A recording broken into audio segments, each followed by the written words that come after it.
P.5, problem number 1. We are asked to factor this polynomial by finding the greatest common factor. Now, factoring is division.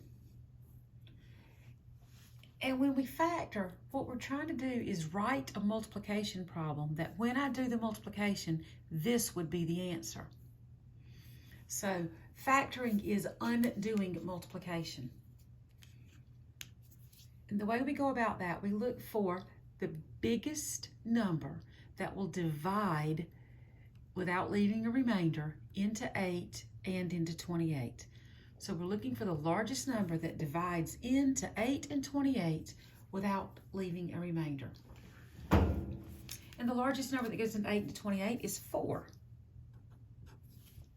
And then we look for a common variable between this term and this term, and we don't have one. So the only common factor we have is 4. So we're going to divide that out. 8x divided by 4. So 8 divided by 4 is 2. 28 divided by 4 is positive 7. And we can check our work by multiplying and distributing this 4 back. 4 times 2x is 8x, and 4 times 7 is 28. So this is the factored form of the polynomial. Number 2, we're looking for the largest number that will go into 12 and into 10 without leaving a remainder. So the number that divides into 12 and into 10 is 2. And then we look for a common variable. We have an x squared and an x to the first, so we have a common x.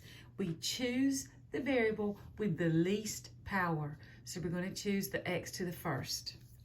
And this is our greatest common factor. 12 divided by 2 is 6. X squared divided by x is x to the first. Because remember, when we divide, we subtract powers. So 2 minus 1 is 1. And now we divide 10x divided by 2x.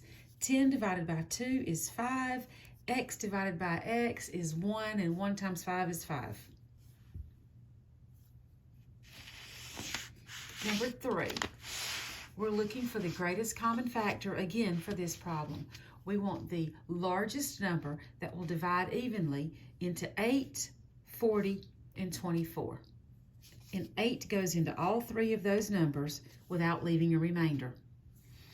Then we have a common variable of x. Each one of these has an x. And we choose the x with the least power. So we're going to choose the x squared. And now we divide.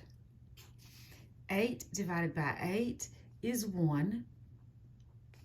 And x to the fourth divided by x squared is x squared. So we have